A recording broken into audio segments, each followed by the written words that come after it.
చూస్తావుగా ఈ గాళి ఆడించే ఆట. ఓటే పని చేసే నాకి ఓకే నాక బతికే నాకి ఏదో తేడాగా ఉందంటే ఇంత పెద్ద బతికేందుకు ఏదైనా ఈ నేల మీద ఉన్నప్పుడే చేసి అలా మైక్ బాగా పగడ్బందీగా ప్లాన్ చేసావు మైక్. పొడతా ఏటి మళ్ళీ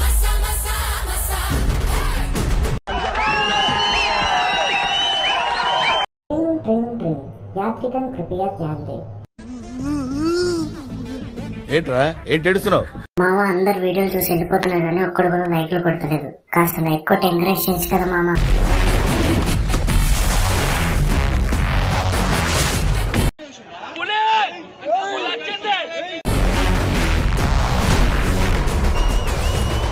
వస్తున్నాం, కొడుతున్నాం, ఈసారి జాతిని తెంగపోతున్నాం. బ్రో బీజేఎం ఎవడు కొట్టాడు బ్రో?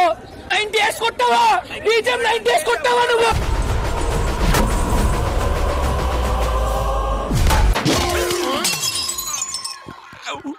ఏదో పగిలినట్టుంది. ఈయన గ్లాస్ రోల్ రివర్స్.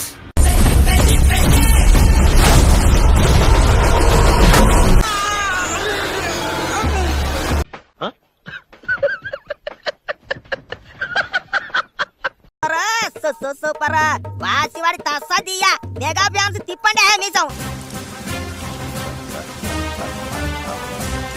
గుడ్డోడు బుచ్చిబాబు చెబుతుంటే ఏటో అనుకున్నాం కానీ అట్ట ఇట్లా లేదు.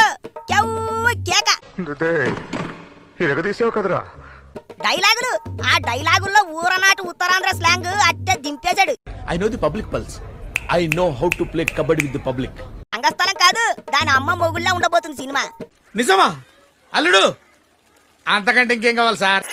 మస్తా భిక్షు యాదవ్ గుర్తొస్తాడు రామ్ చరణ్ చూస్తుంటే. నిజంగా తెలిసి మాట్లాడుతున్నావు తెలియక మాట్లాడుతున్నావు, నా దగ్గర చాలా జాగ్రత్తగా మాట్లాడు. అంత ఊర రగడ్ లుక్ లో ఉండు. ఎలా అనిపించింది గ్లిమ్స్ అంటే ఏం చెప్తాం? ఏందా రగడ్, ఎంత రగడ్గా చూపిస్తే ఎట్ట బుచ్చి బాబు గారు షేక్ షేక్ షేక్ ఆడిస్తాను రా. ఇంత ఊర మాసంలో నువ్వు చూపిస్తే థియేటర్ మేనేజ్మెంట్ ఏమైపోవాలి, థియేటర్ ఓనర్లు ఏమైపోవాలి, థియేటర్లలో కనీసం ఒక 100 బౌన్సర్లు పెట్టాలి, 1000 మంది పోలీసులను కాపలు పెట్టాలన్నమాట. అంత బంపర్ ఆఫర్ నాకు ఎందుకులే సార్, తట్టుకోలేను. ఒకే పని చేయడానికి ఒకేలాగా బతకడానికి కాదని నేను పుట్టింది. ఏది అనిపిస్తే అది చేస్తా. ఏం నరసింహనాయుడు చాలా మొండాడు, ఎవరి మాట ఏండు. 2 అడుగులు ముందుకేసి అది అట్లా కొట్టి కిందకి ఆ తర్వాత షాట్ కొట్టడం అనేది ఫ్యాంటాస్టిక్. అసలు మరి ఇంటర్నేషనల్ లెవెల్లో నేషనల్ లెవెల్లో అలా ఉంటుందని నేను అనుకోవట్లేదు. ఆధిపత్యం కోసం జరిగే పోరులో ఈ స్పోర్ట్స్ అనేవి అన్ని కూడా ఇంక్లూడ్ అవుతాయి అనిపిస్తున్నారు. ఇవన్నీ కూడా ఆ పర్టికులర్ ప్రాంతాలకే చెందినవిగా ఉంటాయి అనిపిస్తుంది. మరి ఈ నేషనల్ ఆ లెవెల్లో కాదేమో అనిపిస్తుంది. ఏదైనా ఒక విషయం సగం వింటానికే చిరాకు నాకు, రెండోసారి కూడా వినాలి. బట్ డెఫినెట్ గా ఆ షాట్ అయితే మాత్రం చాలా అంటే చాలా ఎక్స్ట్రాడినరీగా ఉంది.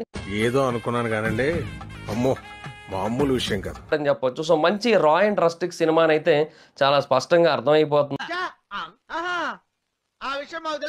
ఒక 1 year లో సినిమా రిలీజ్ చేస్తున్నట్టు నిజంగా బెటరే కదా. ఇప్పుడు ఇలా 1 year సినిమా రిలీజ్ చేసుకుంటే చాలా బెటర్ అంటే అన్నాడు గాని ఆ ఊహ ఎంత బాగుందో. మీరు చూసిన వీడియో నచ్చితే లైక్ కొట్టండి, ఇంకా బాగా నచ్చితే షేర్ కొట్టండి.